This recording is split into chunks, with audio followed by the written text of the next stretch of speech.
Hello दोस्तों, मेरा नाम है ग्लोरी। आज की स्टूडेंट आप लोग बताने वाले हैं math class 9 chapter number 1 exercise 1B का क्वेश्चन नंबर 1। क्या है दोस्तों? Without actual division find which of the following rational numbers are terminating और डेसिमल्स। ओके, तो यहाँ पर कह रहा है आपको एक्चुअल डिवीजन नहीं करना है। जैसे कि हम डिवीजन करते हैं, डिवाइड आपको नहीं देना है, ठीक है। डिवीजन नहीं करना और आपको ऐसे ही बताना है कि कौन सा रेशनल नंबर टर्मिनेटिंग है, कौन सा नॉन टर्मिनेटिंग है। तो हमने आपको बता रखा है दोस्तों इंट्रोडक्शन में बहुत अच्छे से कि टर्मिनेटिंग का क्या मतलब होता है, नॉन टर्मिनेटिंग क्या मतलब होता है, ठीक है। तो दोस्तों देखिए, अगर मान लीजिए आप 2 से 8 को डिवाइड करते हैं, ठीक है। अगर आप 2 से 8 को डिवाइड करते हैं तो 2 4 जा 8, ठीक है। ये पूरी तरीके से कट गया। तो मतलब कि दोस्तों 8/2 क्या है? ये टर्मिनेटिंग है। मतलब कि ये जो हमारा नंबर है वो क्या है? टर्मिनेटिंग है, ठीक है। मतलब कि दोस्तों जो नंबर पूरी तरीके से कट जाए, यानी कि उसका रिमाइंडर क्या है, 0 आ जाए, वो टर्मिनेटिंग होता है। अब एक बात बताइए दोस्तों, अगर हम 3 से 10 को डिवाइड करते हैं तो 3 3 is 9, इधर बचा 1, डेसिमल लगा दिया 0, अगेन 3 3 is 9, फिर वही बात हुई, डेसिमल लगा 0, फिर यहाँ पे आया, फिर आया, मतलब कि चलता रहेगा, कभी एंड ही नहीं होगा। तो इसको क्या कहेंगे? इसको टर्मिनेटिंग डेसिमल कहेंगे। और इसको क्या कहेंगे? इसको नॉन टर्मिनेटिंग रिकरिंग डेसिमल कहेंगे। क्यों? वो टर्मिनेट भी नहीं कर रहा है लेकिन रिपीट कर रहा है। ओके, तो नॉन टर्मिनेटिंग रिकरिंग हो गया। अगर मान लीजिए कुछ ऐसे डेसिमल होते हैं दोस्तों जो टर्मिनेट नहीं करते पर वो रिपीट भी नहीं करते हैं, जैसे कि दोस्तों वैल्यू ऑफ पाई, ठीक है, आप सबको पता होगा पाई की वैल्यू क्या होती है? 3.14 होती है। ओके, मतलब इतना हम लोग रखते हैं, पर वैसे जो इसकी वैल्यू इनफाइनाइटिव है ना, कभी खत्म ही नहीं होती है, ठीक है। कुछ ना कुछ आता रहता है और ना ही रिपीट होती है। तो इसलिए दोस्तों यहाँ पर ये क्या हो जाएगा? ये हमारा कंसेप्ट हो गया कि अगर ऐसे डेसिमल होंगे तो टर्मिनेटिंग, अगर वो रिपीट होते रहेंगे जैसे कि यहाँ पर हो रहा है तो वो नॉन टर्मिनेटिंग रिकरिंग, और अगर नहीं हो रहे हैं जैसे कि वैल्यू ऑफ पाई तो वो नॉन टर्मिनेटिंग नॉन रिकरिंग।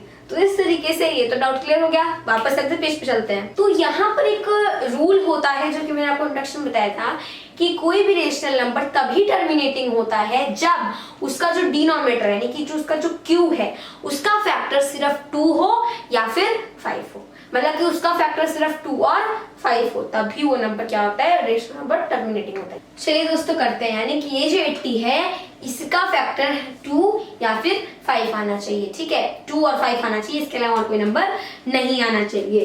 तो 80 का अगर हम करेंगे, 2 से किया 40, अगेन 2 से किया 20, अगेन 2 से किया 10, अगेन 2 से किया 5, देन 5 से किया। तो यहाँ पर देखिए इसके फैक्टर क्या है? 2 और 5। कहीं और 3 4 6 7 ये कोई नंबर है? नहीं है। 2 और 5 के अलावा यहाँ पर कोई नंबर नहीं है। मतलब कि हाँ, ये क्या है? ये हमारा टर्मिनेटिंग डेसिमल है। तो हम लिखेंगे यहाँ पर यस इट्स अ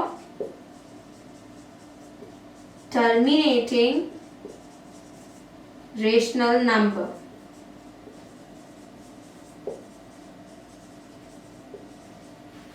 ठीक है, अब आगे देखिए 7.24, 24 का अगर आप करेंगे 12 आ गया, 6 आ गया, देन 3 सॉरी 2 से हो सकता था, here is 3, here is 2। अब 3 से करेंगे तो यहाँ पर देखिए क्या आ गया फैक्टर में? 3 भी आ गया, मतलब कि ये नहीं होगा। आगे देखिए 5/12 है। अगर आप 12 का करते हैं तो 2 से 2 6 12, देन 2 3 अगेन 3 से करेंगे तो फिर से यहाँ पर 3 आ ही गया, ये भी नहीं है। फोर्थ में 375, थोड़ा सा बड़ा नंबर है, ये किससे हो सकता है? 3 से हो सकता है क्या? Let's see. 7 3 10 5 15, बिल्कुल 3 से ये हो सकता है। जब दोस्तों 3 से हो जाएगा यानी कि इसका फैक्टर 3 आएगा, इसके फैक्टर में 3 इंक्लूड हो जाएगा, ठीक है। तो इसका मतलब कि ये क्या है? ये भी टर्मिनेटिंग नहीं है। अब बात करते हैं हम लोग अपने फिफ्थ की। फिफ्थ में क्या है? फिफ्थ में 16/125 हो गई। ये तो हम सबको पता है, 125 इतना पॉपुलर है दोस्तों। 125 5 से करेंगे 25 आ जाएगा, अगेन 5 से 5, देन 5। 3 बार 5 आया, मतलब सिर्फ 5 ही आया, ठीक है। इसके अलावा कोई नंबर नहीं आएगा। 2 आता तो भी चल जाता, ठीक है। तो यहाँ पर ये क्या है? वहां टर्मिनेटिंग है क्योंकि 5 के अलावा और कोई इसमें फैक्टर नहीं है इसका, ठीक है। तो मतलब कि रेशनल नंबर तभी टर्मिनेटिंग होते हैं जब उनके डिनोमिनेटर्स का जो फैक्टर है वो 2 और तभी वो होते हैं। अगर इसके अलावा कोई नंबर आ जाता है तो मतलब वो टर्मिनेटिंग नहीं है। तो इस तरीके से हम इसको लिख सकते हैं यस, ठीक है। तो यानी कि यहाँ पे आप लिख लेंगे first and fifth are terminating rational numbers, ठीक है।